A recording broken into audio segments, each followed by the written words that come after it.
La Gazette du Togo. L'autre regard de l'actualité togolaise. Salut à tous, toujours fidèles. Nous nous retrouvons pour l'émission Point de vue sur Zéphyr émettant de Hidjanawe Tchambakome Alomé, Madame Brigitte Kafouya Djamago Johnson, secrétaire générale de la Convention démocratique des peuples africains, présidente de CAP 2015, est l'invitée de cette émission aujourd'hui. On va parcourir l'actualité nationale et puis parler de la nouvelle marche de CAP 2015 ce samedi à Lomé. Le confrère Joël Ega, directeur de publication du journal Fraternité, est avec moi. Nous sommes ensemble pour environ 55 minutes. Nono Kekeli est à la partie technique au micro. Appelez-moi Mathieu Mozo. Merci encore une fois d'être dans ce numéro Point de vue. C'est le tout dernier de cette semaine. Nous sommes très contents que vous nous écoutez en ce moment. Les invités sont en studio. Madame Brigitte Kafouya Djamago Johnson, elle est la secrétaire générale de la Convention démocratique des peuples africains, puis présidente de CAP 2015. Madame, bonjour. Bonjour. Soyez les bienvenus. Merci. Joël Lega, directeur de publication du journal Fraternité, est également là. Joël, merci de répondre à notre invitation. Merci et bonjour à tous ceux qui nous écoutent en ce moment. Bien, on va d'abord commencer par l'année scolaire 2015-2016 qui tire pratiquement à sa fin. Le brevet d'études du premier cycle BPC est terminé. Aujourd'hui, les résultats du bac 1 sont attendus. Le certificat d'études du premier degré, CEPD, commence le 14 juin et le bac 2 le 20 juin. Joël, est-ce que votre rédaction a relevé quelques dysfonctionnements au niveau du BPC qui finit aujourd'hui? Non, pas de dysfonctionnement, heureusement. Je dirais heureusement, pas de dysfonctionnement. Enfin, on voudrait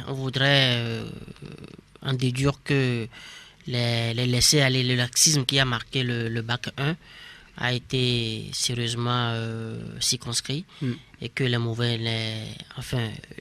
éléments qui n'ont pas répondu ont été enlevés pour que le BPC, enfin ce qui a permis aujourd'hui qu'on passe un examen du breveté très bien. Mais je voudrais saisir l'occasion là pour demander à ce qu'on ne nous serve plus le scénario qu'on a servi l'année passée où c'est pas le mérite qui a été promu en termes de réussite, mais c'est-à-dire que l'État a joué plus sur l'effectif. L'État a voulu soigner la mauvaise image qu'il a laissée au cours de l'année, qui a été l'année a été perturbée, alambiquée à volonté. Et la surprise, c'est qu'on a eu un effectif de réussite qui a étonné tout le monde. Les résultats sont là aujourd'hui. Quand tu vois les prestations de ceux-là qui ont été admis, ça laisse à désirer. Donc on souhaite qu'on nous sorte vraiment les vrais résultats, que les plus méritants sortent. Et ça permettra à l'État de se remettre en cause, afin de voir la vérité en face et de voir qu'est-ce qu'il faut faire demain pour que l'élève togolais soit plus compétent. D'accord, on va dire que l'année scolaire 2015-2016 est en train de connaître une fin heureuse, une année qui n'a pas connu de perturbations. Oui. Heureusement, l'année n'a pas connu de perturbations. C'est ce que nous souhaitons tous. Je crois que même Madame qui est de CAP 2015, opposition, qui fait aujourd'hui office de l'opposition radicale, ils sont après tout des Togolais. C'est ce que. Non, mais attendez, c'est la ligne de l'opposition. Allons-y. Tu nous donneras la parole. C'est votre position, d'accord. Et donc, je crois que même au CAP 2015, à la CDPA, à l'ANC, ce qu'on souhaite vivre, c'est que l'année soit paisible, soit l'année se passe normalement. Et parce que ça, c'est le Togo de demain qu'on est en train de construire et personne n'a intérêt à ce qu'on badine avec l'avenir. D'accord. Voilà, on va donner la parole à notre invité sur cette question des examens de fin d'année, l'année scolaire 2015-2016 qui s'achève tout doucement. Madame, votre avis sur cette question? Je voudrais d'abord, si vous me le permettez, saluer vos auditeurs et auditrices. Merci. Et puis prendre le temps de relever un peu, de faire une observation au sujet du concept de position radicale que M. Ega vient d'utiliser et dire que nous ne nous reconnaissons pas dans ce concept-là, à CAP 2015. De radicalisme. Ce que nous savons, c'est que nous sommes un groupe de partis politiques qui œuvrent avec fermeté à créer un Togo un Togo plus juste, démocratique, un Togo où les citoyens se sentent bien, et vivent mieux, où il y a une meilleure répartition de la richesse, un Eldorado, où il n'y a pas qu'une minorité qui pille les richesses qui nous appartiennent tous, mais où il y a une distribution égale de ces richesses-là.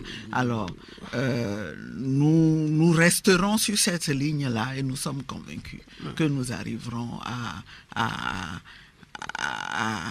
obtenir des résultats dans ce sens. Voilà. Non, on ne va pas engager un débat. Non, s'il te plaît, Mathieu, je voudrais dire ce que madame a décrit, le Togo où on répartit bien la richesse. Je voudrais préciser que ce n'est pas encore l'Eldorado. Ça ici, d'autres l'ont fait, on peut le faire ici. Mais je me retourne vers madame, je voudrais savoir comment vous voulez qu'on qualifie le CAP 2015 dans sa stratégie aujourd'hui par rapport aux autres partis de l'opposition, par exemple, ceux qui ne veulent pas. Est-ce qu'on ne va pas laisser cette question au moment oui, de parler de la marche posée? Bon, si vous refusez le qualificatif opposition radicale, est-ce que vous acceptez le qualificatif opposition dure? Décidément, nous sommes une opposition au régime qui est en place, à la majorité qui gouverne ce pays et à ce régime qui est en train qui préside aux destinées du Togo depuis 50 ans et qui a mis le Togo dans l'état. Si on vous classe ensemble avec Obu,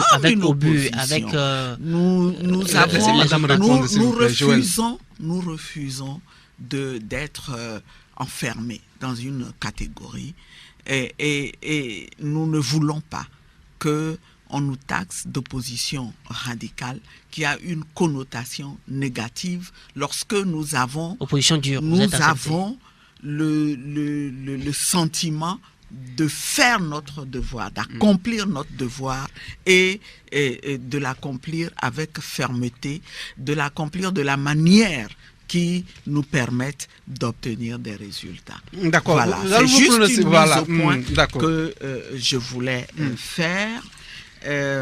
Pour répondre à votre question, oui, je fais le constat, comme vous, que les examens se déroulent globalement bien, à part le bac 1, qui a connu des problèmes. Bac 1 technique. Mais je voudrais dire que si l'année s'est bien déroulée et qu'on est arrivé à cette étape-là où des examens sont organisés, ce n'est pas parce que il n'y a pas de problème. Et c'est tout à l'honneur des enseignants. Je voudrais reconnaître ici le sacrifice qu'ils ont consenti parce que chacun sait les conditions dans lesquelles il travaille. Chacun sait que sur le plan social, ils sont pas du tout gâtés et qu'ils ont des revendications. Mais ça va mieux désormais chez eux, ça va un peu mieux par rapport aux années c'est vous qui le dites. Non, c'est toujours difficile, il y a toujours des choses à faire. C'est vous qui dites que ça va mieux. Allez voir les conditions de travail de ces gens-là au quotidien et je pense que nous devons les féliciter. Mais ceci étant, il ne faut pas que, parce qu'il n'y a pas eu de mouvement, que le gouvernement pense qu'il peut dormir tranquillement. Au contraire, il faut saisir cette opportunité d'accalmie pour anticiper sur les problèmes et essayer de trouver des solutions pour que, ce calme-là que nous avons connu puisse continuer à la rentrée prochaine et que tout se déroule bien. Mais fasse aussi des efforts pour une amélioration de la qualité de l'enseignement. C'est important. D'accord, on va parler d'un autre sujet. La tradition a été respectée au Togo pour la 39e fois. La journée nationale de l'arbre a été observée le 1er juin dernier. Plus besoin de revenir sur l'historique de cette journée. Mais je ne sais pas si mes invités ici ont planté un arbre mercredi dernier. Si ce n'est pas fait, tout ce mois de juin est en principe consacré au reboisement. Ils peuvent toujours le faire. Joël, on a comme impression que les Togolais n'ont plus le même engouement comme c'était le cas aux premières heures de l'instauration de cette journée. Oui, les Togolais n'ont plus le même engouement en ce sens que quand on parle de 1er juin, moi, dans ma philosophie, c'est plus l'intérieur du pays qui est concerné. C'est plus parce que c'est là où il y a la race campagne. C'est là où on déforeste le plus. Et donc, le 1er juin, c'est à l'intérieur du pays. Mais c'est là où il faut se demander, est-ce que le 1er juin a vraiment été dans l'esprit, l'esprit, j'espère, dans l'esprit dans lequel il y a des mal l'a initié, parce que le 1er juin a été plus marqué par les mises en terre de plans par les membres du gouvernement, et puis basta. Est-ce qu'il y a une réelle politique nationale autour de la promotion de ce mois, parce que c'est pas seulement la journée de l'arbre, c'est de ce mois de l'arbre, soit ayant le courage de reconnaître non, parce que au même moment que Yadema faisait la promotion de la mise en terre des plants, du reboisement, au même moment, dans son gouvernement, dans son entourage, il y a des gens qui faisaient le commerce du bois. En fait, le commerce du bois était plus promu par ce régime-là. Et bon, je ne mets pas la charge de Faure Gnassingbé. C'est vrai que quand il est arrivé, il n'a pas pu démanteler tant ce réseau. C'est vrai qu'il y a des généraux qui étaient dans ce commerce-là qui ne sont plus en odeur de sainteté avec son pouvoir. Mais le 1er juin, c'est d'abord commencer par combattre la déforestation. Ceux-là qui sont les grands businessmen dans ce secteur-là.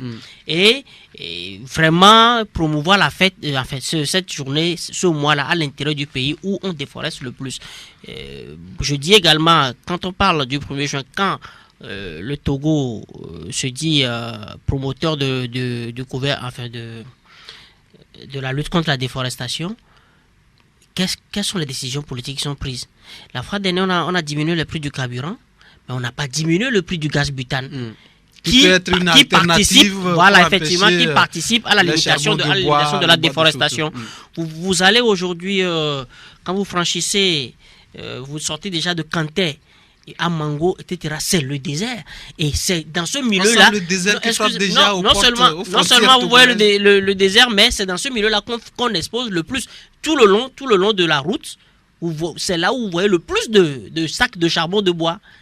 Ce n'est pas normal. Ça veut dire que la population, on ne leur donne pas d'autres alternatives.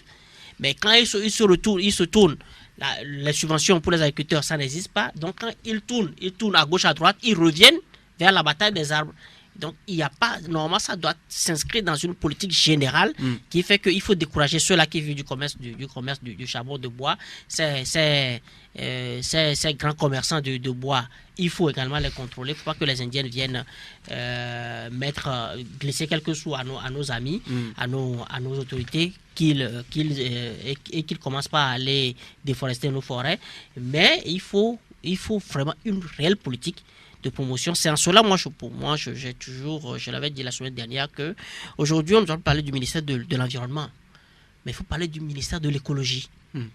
Parce que aujourd'hui, ce n'est pas l'environnement. Je pense que c'est un peu révolu. Déjà que le Togo est un pays pilote, a eu l'honneur d'être désigné comme pays pilote de la mise en éducation des ODD. Et les ODD accordent une grande importance à la protection de l'environnement, à la protection de l'écosystème. Donc il faut réellement j'espère que d'ici la fin de ce mois, le chef de l'État va prendre des initiatives pour qu'on sente vraiment qu'on veut reconquérir le couvert végétal togolais. Bien, oui, madame, sur cette journée, je pense que la politique du gouvernement en matière environnementale a besoin de plus de cohérence. Il y a beaucoup d'incohérences et je suis reconnaissante à M. Ega d'avoir relevé un certain nombre d'aspects qui démontrent ces incohérences. Et pour en revenir à la journée du 1er juin, c'est une journée qui, à mon avis, a toujours eu un caractère plus symbolique que vraiment utilitaire. Et c'est quelque chose qu'il faut déplorer. Il faut aller au-delà du symbole. Et c'est d'ailleurs de moins en moins, au moins par le passé, on sentait vraiment qu'il y avait des mesures prises pour que symboliquement, au moins le jour-là, que les citoyens puissent mettre des plans en terre. Mais progressivement, on a eu l'impression que d'ailleurs, cette journée est l'occasion de faire des affaires pour un certain nombre de personnes. Les gens qui vendent les plans à mettre en terre, et puis nous avons eu des informations sur l'exploitation politique qu'on fait de cette journée également. Et l'invitation serait à ce que le gouvernement fasse en sorte que, au-delà du symbole, qu'on utilise cette journée pour sensibiliser effectivement les populations sur la nécessité de reboiser. Nous sommes confrontés à des défis énormes en matière environnementale et il faut commencer à les relever. Il faut... Monsieur Ega parlait tout à l'heure de l'intérieur, mais moi je constaterais que, au contraire, même nos villes ont besoin d'être reboiser, reverdir un tout petit peu, parce qu'il faut reverdir Lomé. Lomé, vous voyez, au fur et à mesure que des projets d'infrastructures routières sont mis en œuvre, eh bien, ça conduit à abattre des il y en a eu arbres beaucoup et tout, ces derniers temps. Oui, et donc il y aurait vraiment besoin de prendre des initiatives dans ce sens-là aussi. D'accord. Des réactions se poursuivent suite au décès de 5 soldats togolais de l'amunissement au Mali le 29 mai dernier. Le mouvement citoyen pour la démocratie et le développement souhaite que les veuves et les orphelins soient pris en charge convenablement. Le parti de Maître Mohamed Tiassouna Traoré souhaite également, surtout, que les enfants de ces vaillants soldats soient bien encadrés pour une insertion sociale. Joël, c'est une question importante. Cette question-là, ces décès-là qu'on a enregistrés depuis dimanche au Mali. J'espère que la grande muette, comme il appelle, la grande muette mesure toute l'importance de cette question, parce que quel que soit, de toutes les façons, quand ces gens-là, excusez-moi, c'est un peu péjoratif, quand ces valeureux soldats togolais acceptent d'aller au Mali, c'est avec tous les risques. Mais est-ce qu'ils sont vraiment rémunérés comme ça se doit? Est-ce qu'ils sont rémunérés comme on le fait dans les autres pays? Est-ce qu'il y a une transparence au sein de l'armée sur ce que verse... En tout cas, le MCD a déploré tout ça là. Sur ce que versent vraiment les Nations Unies. Il y a une opacité qui entoure ces missions. Oui, bon, mais quand on parle d'opacité entre hommes armés, j'espère qu'eux-mêmes mesurent suffisamment l'importance de la question et que des mesures seront prises pour d'abord rattraper ce qui n'a pas été fait et maintenant commencer par faire comme ça doit se faire. Voilà, madame, la CDPA doit forcément avoir une pensée également à ces soldats qui sont décédés. Oui, je voudrais vraiment saluer la mémoire de ces valeureux soldats et soutenir aussi les propositions qui sont faites pour que des mesures soient prises en faveur des veuves et des orphelins. Mais je voudrais poser un problème d'ordre général. Je sais qu'aujourd'hui, le problème du maintien de la paix se pose avec beaucoup d'acuité et que les pays sont de plus en plus sollicités pour participer à ces opérations de maintien de la paix. Mais je pense que dans un État démocratique, la décision de faire participer nos forces armées à une opération de maintien de la paix, c'est une décision grave. Une décision grave qui devrait être mûrie, qui devrait faire l'objet de débats. De débats pour analyser le contour de la chose, c'est vrai, M. Egal a dit tout à l'heure, qui dit participation à une opération de maintien de la paix dit prise de risque. Hein? Mais justement, c'est pour ça qu'il faut discuter et voir si ça vaut la peine de prendre ce risque, si on est d'accord, et voir quelles sont les précautions qu'on prend pour limiter ces risques-là. Est-ce que vous avez déjà entendu un de ces débats dans notre pays?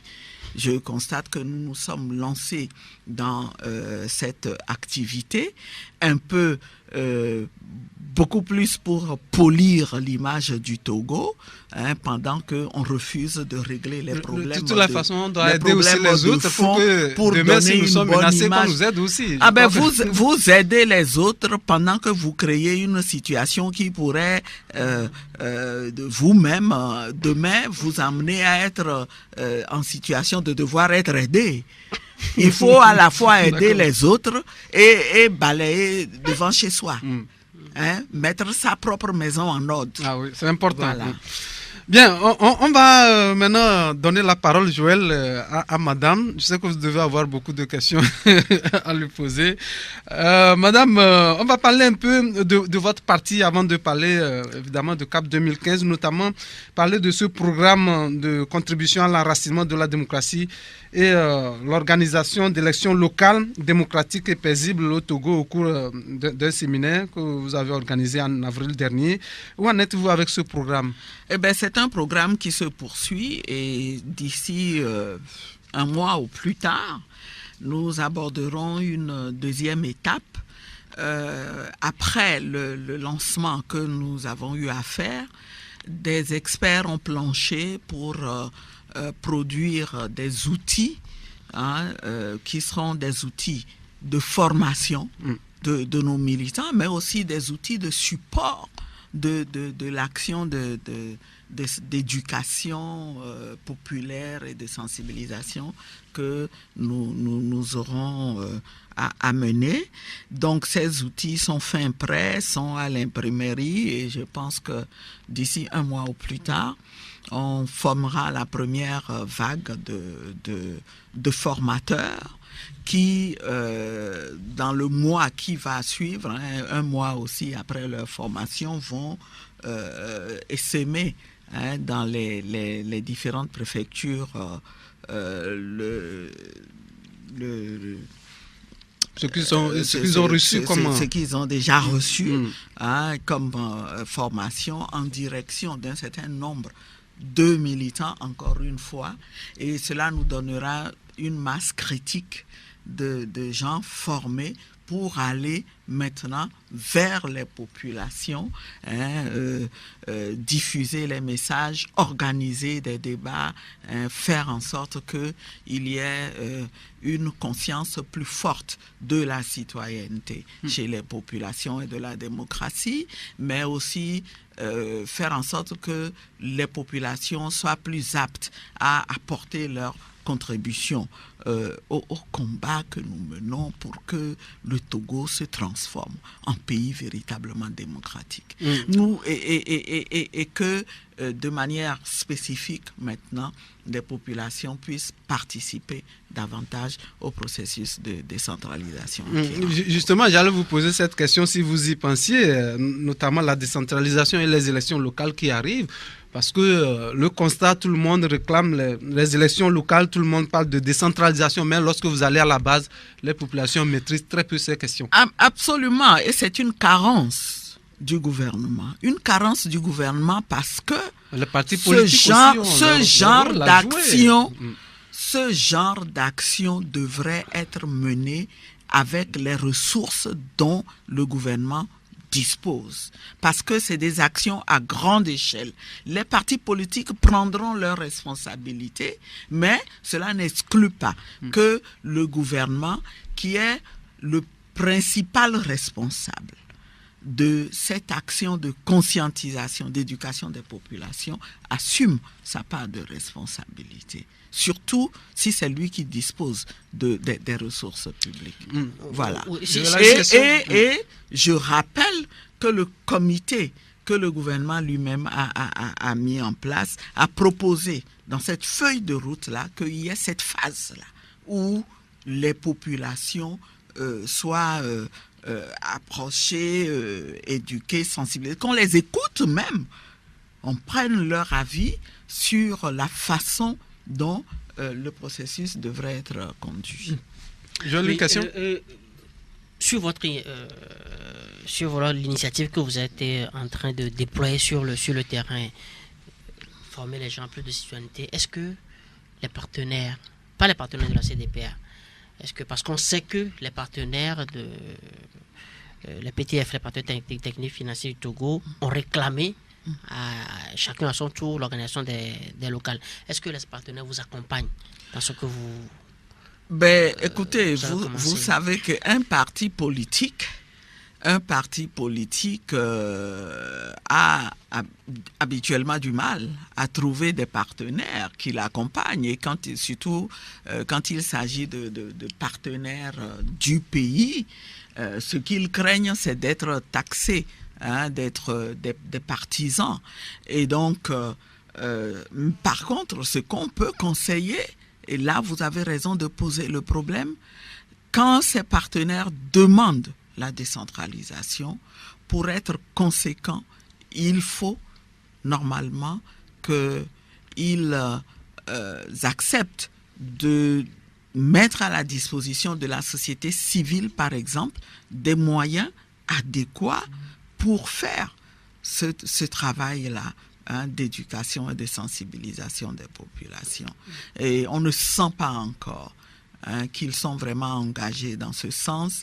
Au contraire, on a l'impression qu'ils collent un peu à l'agenda du gouvernement. Et est-ce parce qu'ils attendent que le gouvernement donne véritablement l'impulsion? Mais c'est une opportunité que vous m'offrez de leur lancer un appel pour qu'ils accentuent, on sait, il faut le reconnaître, qu'ils font beaucoup d'efforts, ils font beaucoup de pression pour que le Togo aille vers la décentralisation, mais il ne faut pas qu'ils baissent les bras.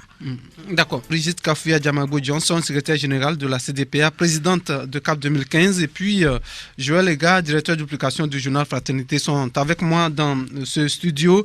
Joël avait une question pour madame. Oui, madame. On va aller rapidement. Effectivement, vous êtes en train de former vos militants sur le terrain, etc. C'est ce que vous avez dit. Et, si nous prenons, il y a une idée qui s'ébrute dans les différentes rencontres. Si nous prenons l'exemple du Ghana, où les politiques ont accepté, ils ont convenu que pour les locales, on ne laisse rien que la société civile déposer des candidatures. Si on amenait cette idée au Togo, vous serez adhérente? Mais qu'est-ce qui est à la base, qu'est-ce qui serait à la base de cette idée? Je ne comprends pas. Oui, je ne oui, comprends la pas. base, C'est motivé par oui, quoi? C'est motivé par le fait que quand on parle de la société civile, c'est eux qui sont vraiment proches de la base, c'est eux qui connaissent les vrais problèmes, ils sont les vrais représentants des populations des contrées les plus reculées, et donc et puis ils sont plus astreints à l'exercice de redevabilité. Et vous me dites que ça s'est fait déjà dans un pays où on a décidé que les partis politiques ne participeraient pas aux élections locales. Mais ce que vous dites là, ce n'est pas vrai. Vous ne pouvez pas dire que ce sont les organisations de la société civile qui sont plus proches des populations que les partis politiques. Nous sommes implantés, nous avons nos représentants dans les cantons, dans les villages. Alors, pourquoi pensez-vous que la société civile est... Au contraire. Non, c'est votre droit de critiquer cette position. Mais moi, je vous dis juste, c'est une idée qui a fait école ailleurs. Oui. Si on proposait cette idée, est-ce que vous serez partant? Non, parce que ça n'a aucun sens. Aucun sens D'accord. politiquement. Et je ne suis pas convaincu que ça ferait avancer le pays. Par contre, si vous me dites, il faut accepter qu'il y ait des candidatures indépendantes, ok. Non, mais ça, Ok. la Constitution, le code électoral était Mais est-ce accepté ça. que vous êtes sûr, mais c'est grave, c'est que les implications de cette proposition que vous faites, est-ce que Moi, je vous ne peux êtes pas. sûr qu'il y a une société civile préparée et capable d'assumer cette responsabilité-là sur toute l'étendue du territoire? La nature même des organisations de la société civile ne les prépare pas à assumer ce genre de responsabilité. On sait que les sociétés civiles sont des bases arrière des politiques. D'accord, on va aller à autre chose. La société civile a aussi son rôle à jouer. Le temps, c'est des acteurs indispensables et incontournables de la démocratie. Voilà, maintenant on va parler encore une fois de la CDPA. Que pensez-vous? Vous n'êtes pas au Parlement, vous avez quand même des partenaires qui y sont. Que pensez-vous des débats qui sont menés là-bas? Le projet de loi relatif à la création des préfectures a été adopté vendredi dernier. Il y a une semaine aujourd'hui. Alors, il reste le projet de loi relatif à la création des communes. Les débats vont commencer très bientôt. Mais quel est votre regard sur le travail de l'Assemblée? Je pense de manière générale qu'il n'y a pas de débat à l'Assemblée. N'en déplaise à ce que à certains, et en dépit de ce que ces gens-là disent, l'Assemblée nationale au Togo n'est pas un lieu de débat. Pourtant, Il y a une majorité qui est là, qui est bornée, qui est fermée, qui a un objectif et qui veut aller de l'avant. Qui n'a pas encore pris la mesure de ce que, au moins formellement, nous avons dit que nous sommes entrés en démocratie. Et dans une démocratie, on accepte le débat, on est ouvert, on écoute les opinions des autres et lorsque c'est fondé, on les prend en compte.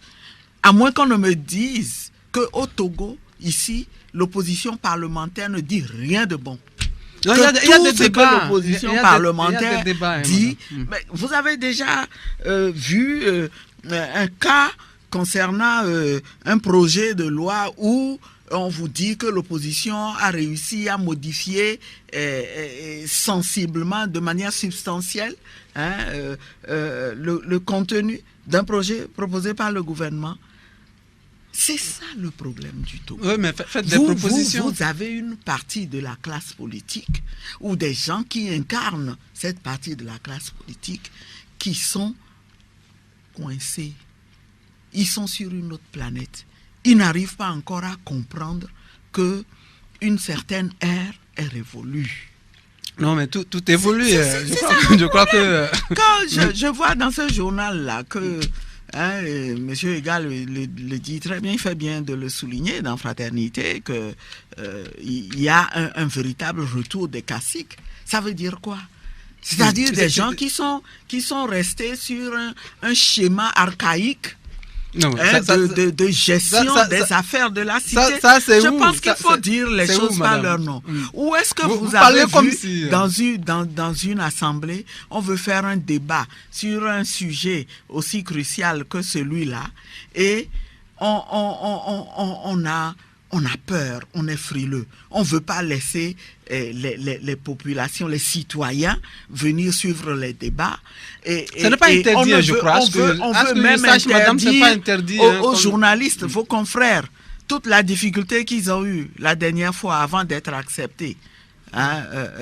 Si les députés de l'opposition n'avaient pas menacé de quitter l'Assemblée, vous pensez qu'on aurait accepté que les journalistes entrent?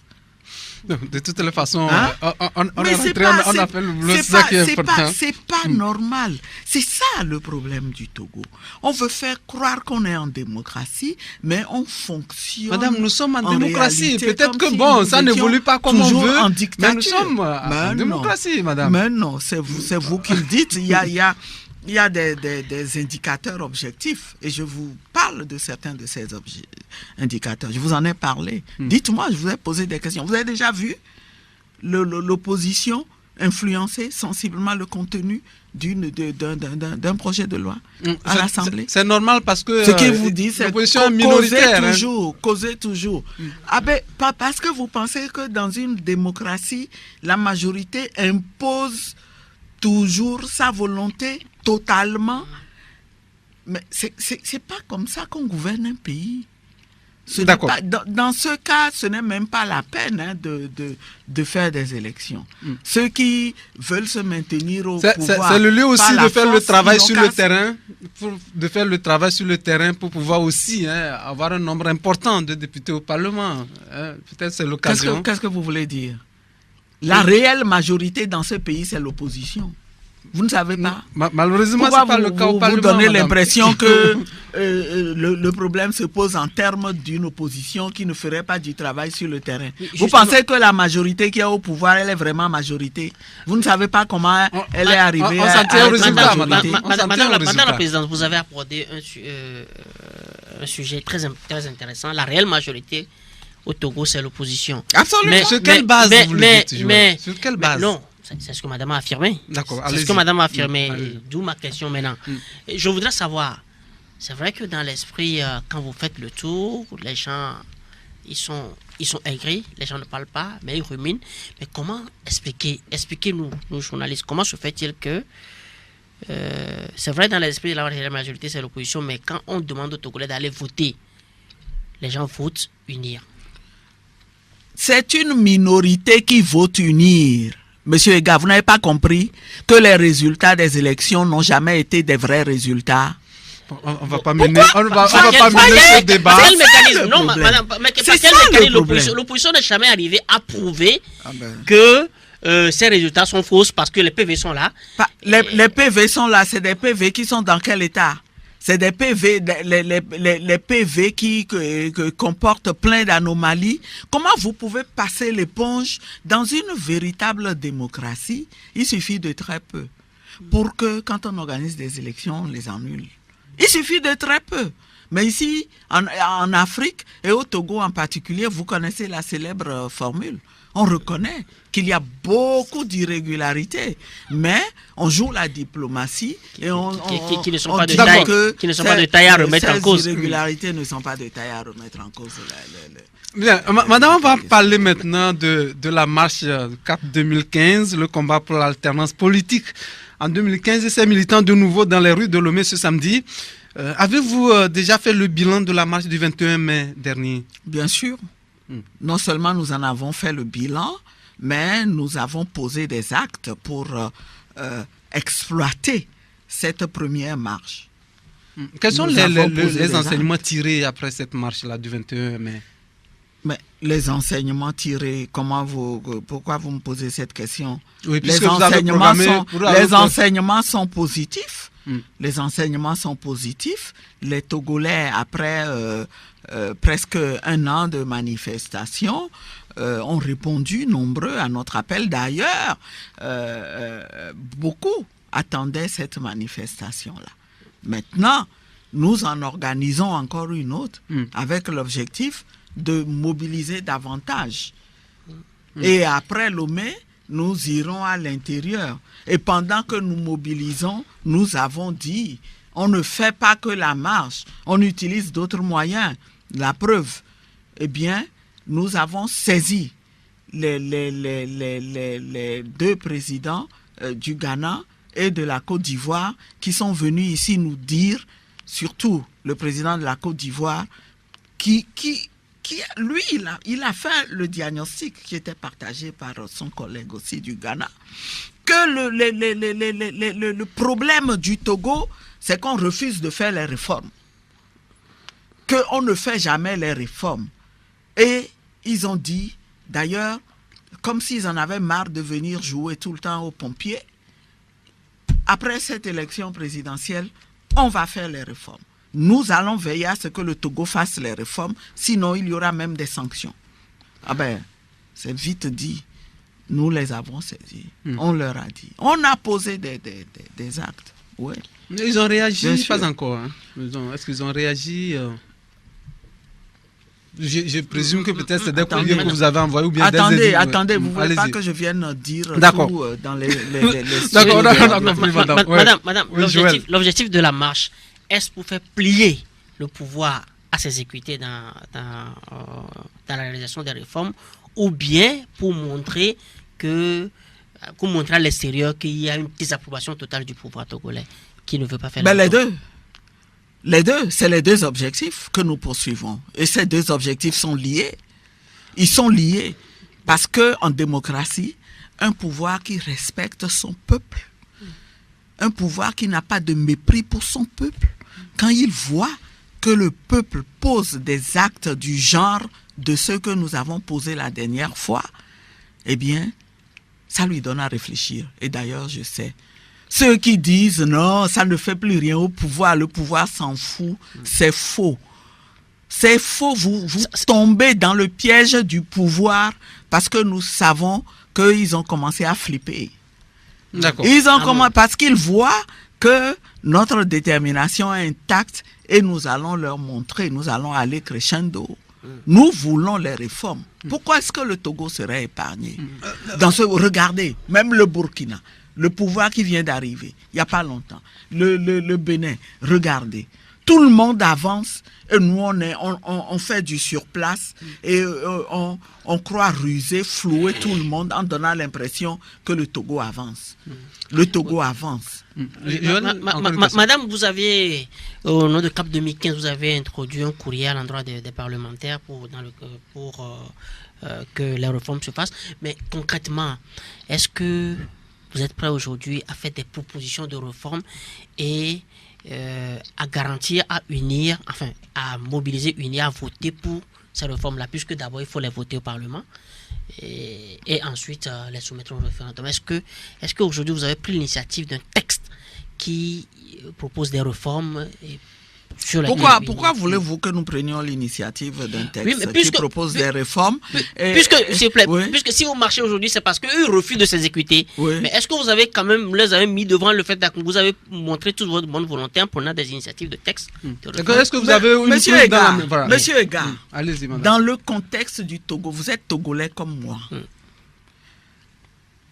Le contexte du Burkina n'est pas celui du Togo, Et du Bénin. ni celui du Bénin. Et au Togo, mais il y a une histoire. Nous avons signé dans ce pays des accords qui disent que nous devons nous asseoir ensemble pour faire les réformes. Ce qui emmène à une méthodologie pour faire la réforme. Et la méthodologie qui découle logiquement de l'APG, c'est que la classe politique signataire ou la classe politique tout court s'asseye et discute du contenu de ces réformes-là. Puis ensuite, qu'on décide de faire ces réformes au Parlement ou d'organiser un référendum, on verra. Mais le contexte du Togo fait que nous ne pouvons pas refuser de discuter avant qu'une loi, qu'elle soit un projet ou qu'elle soit une proposition, ne soit introduite au Parlement. Regardez, ce matin, avant de venir, j'examinais le contenu de la commission constitutionnelle qui a été mise en place au Burkina. On a mis des représentants de partis politiques et des juristes. Ça veut dire quoi? Qu'on reconnaît que au sein de cette commission constitutionnelle-là, eh bien, les gens devront mener un débat que l'opinion, la vie des acteurs politiques que nous sommes sera très important et que finalement, ce qui va se faire arrivera à dégager un consensus. Mais regardez ce qui s'est passé au Togo. Donc au Togo, on met en place une commission composée d'une personne qui est présidente et dont on ne connaît même pas la composition. Et oui, c'est au que Burkina, vous savez combien on a donné à la Cour constitutionnelle, à la commission constitutionnelle? Non. 60 jours. 60 jours. Vous savez quel est le mandat de Mme Awanana?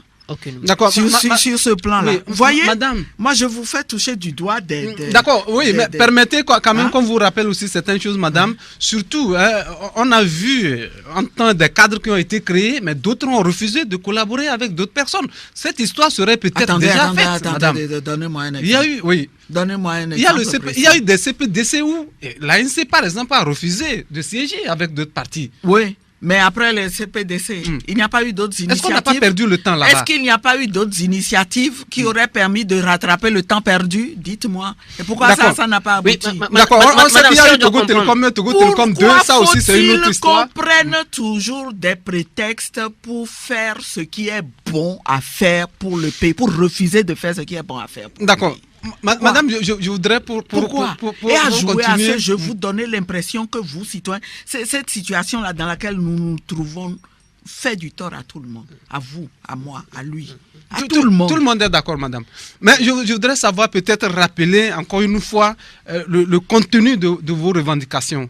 Pour que les populations puissent comprendre. De quelles revendications? Vos revendications concernant quoi? Qui vont vous faire descendre dans les rues ce samedi? Ah, d'accord. Parfait. Là, votre question est bienvenue. Nous voulons que enfin, qu'il y ait des réformes. Qu'on s'asseye pour discuter et faire rapidement les réformes constitutionnelles, institutionnelles et électorales dont le pays a besoin. Nous voulons que ce processus de décentralisation que le gouvernement a fini par déclencher, que ce processus-là, qu'on redresse rapidement la manière dont il est mené. C'est-à-dire qu'il soit mené de manière consensuelle. Et nous, classe politique, nous voulons y participer. Les populations doivent y trouver leur place. Voilà. C'est ce que nous voulons. D'accord. Madame, le chef de file de l'opposition à la plage, le 21, le 21, il y a 2 semaines. Ouais, effectivement, il y a 2 semaines. Vous demandez ici, vous parlez ici d'une nécessité de dialoguer avec la classe politique. Le chef de file de l'opposition, lui, il parle de nécessité de dialoguer avec lui, chef de file de l'opposition. Est-ce que c'est la... Non, vous êtes dans la même dynamique? Non. Le chef de file de l'opposition... Sa déclaration est encore là. ...n'a jamais exclu que la classe politique soit associée aux discussions qui doivent avoir lieu pour les réformes constitutionnelles et institutionnelles. Oui, ça veut dire que à la lumière de ce qu'on a connu du CPDC autres là, si aujourd'hui on invite CAP 2015, on invite les anti-marches, etc. autour de la même table, il n'y aura pas de problème, vous allez vous asseoir à discuter. Écoutez, pourquoi vous mettez la charrue avant le beurre? Est-ce que on veut discuter? C'est votre souhait. Non, c'est votre Nous souhait. voulons que la classe politique s'asseye pour discuter. Mais les partis politiques qui sont régulièrement constitués, c'est leur droit aussi de participer au débat. C'est leur droit de participer au débat. Mais c'est évident aussi qu'on ne peut pas mettre les 109 partis. Non, c'est clair, on est C'est d'accord. évident. Donc, on est d'accord. Le blocage, vous posez le problème comme si le blocage venait de ce côté-là. Non, mais il n'y a pas de problème. S'il vous plaît, puisque le pouvoir s'est toujours adossé, le pouvoir s'est toujours adossé sur votre refus, ne veuille instrumentaliser aussi la question du cadre de discussion. C'est là que le problème se pose. C'est-à-dire instrumentaliser comment, madame? Aujourd'hui, ce ne serait pas mieux que vous-même vous posez déjà un cadre et que le pouvoir se prononce là-dessus. Mais Monsieur Ega, puisque très souvent, c'est par de votre droit, vous refusez. C'est par média interposé que nous allons faire ces propositions. C'est bon, madame, on va terminer. Dites-nous, la marche de ce samedi, elle part où, elle chute où, est-ce que les dispositions sont prises? Merci, au moins vous avez l'esprit à l'essentiel, vous revenez à chaque fois à l'essentiel. La marche d'aujourd'hui, de demain, c'est quelque chose d'essentiel et de fondamental.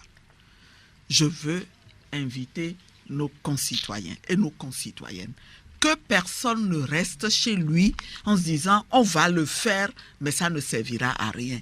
Je vous assure que tous ceux qui s'asseyent disent cette question parce que on va samedi faire on a marché, et ça ne servira à rien. Samedi on va encore marcher dis, et finalement ce sont les marches comment? Faites un essai, venez grossir davantage le nombre et vous allez voir que ça fera quelque chose parce que nous n'avons pas le choix.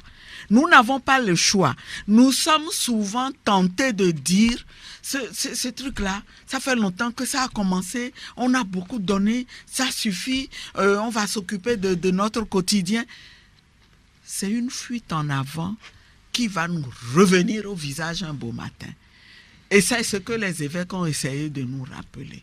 Nous nous trompons si nous pensons que tant qu'on n'a pas réglé le problème politique de fond dans ce pays-là, que le Togo va se développer au point que la question de l'emploi, qui est la première préoccupation des jeunes, sera réglée. Ce régime-là, s'il demeure tel qu'il est, il n'est pas capable. Tout le monde veut l'évolution, madame. Même le régime que vous indexez, si vous arrivez là-bas, on va vous dire... C'est un appel solennel que je lance aux jeunes. Le régime que vous indexez, ce régime vous dira que nous aussi, nous sommes en train de nous forcer pour que ça marche. Tout le monde veut que ça marche. Vous voyez les résultats. Moi, les résultats que je vois, je vais vous les donner, même si c'est de manière un peu... ça ressemble à une caricature. Vous avez besoin d'emploi, nous avons créé Provonat pour vous. Hein? Vous pouvez y aller. Quand il y a de vrais emplois, eh bien, les fils de cacique, là, où est-ce que vous êtes? Venez. C'est vous qui avez droit. De toutes les façons, ce que vous citez, ça fait quand même quelque chose. C'est ce que ce régime... Ça fait quoi? Ça a apporté quelque chose aux jeunes. Qu'est-ce que ça a apporté? Aujourd'hui, les uns les autres ont pu quand même si ce n'est pas ça, il reste encore beaucoup de choses à faire. Qu'est-ce que les uns et les autres ont fait? Faites un bilan objectif. Madame, on va terminer. De tout ce qui est investi comme moyen financier dans ces solutions-là qui ne sont que des palliatifs. Pendant qu'on refuse de s'attaquer aux vrais problèmes. On refuse parce qu'en réalité, il n'y a pas de volonté politique réelle. De faire en sorte qu'il y ait une classe moyenne forte dans ce pays. Le régime sait que s'il développe la classe moyenne, ça aussi, ça va le faire partir. D'accord. Voilà, on va mettre un terme à cette émission. Juste un mot pour terminer, madame. C'est une invitation à l'endroit de mes sœurs et frères du Togo. Jeunes, vieux, moins vieux, eh bien, on vous attend demain. Venons, allons faire notre devoir de citoyen. Que personne ne reste à la maison. Même ceux qui sont dans l'informel et qui disent souvent « je vis du fruit quotidien de mon travail », je suis convaincu qu'en consentant encore ces sacrifices-là, ils créeront les conditions de lendemain meilleur. Merci beaucoup, madame. Merci beaucoup, Joël, les gars. On va se dire au revoir ici. On prend notre rendez-vous pour lundi. Merci pour votre attention. Merci beaucoup à l'invité de cette émission, madame Brigitte Kafouya Jamago Johnson, secrétaire générale de la CDPA, présidente de CAP 2015. Le confrère Joël Lega, directeur de publication du journal Fraternité, était aussi avec moi. La mise en onde de cette émission est assurée par Nono Kekele. Moi, je m'appelle Mathieu Mozo. Bon week-end. La Gazette du Togo. L'autre regard de l'actualité togolaise. Rejoignez-nous sur le www.lagazettedutogo.com ou encore sur nos comptes Twitter, Facebook et YouTube. Pour nous soutenir, merci de nous contacter à l'adresse suivante: contact@lagazettedutogo.com.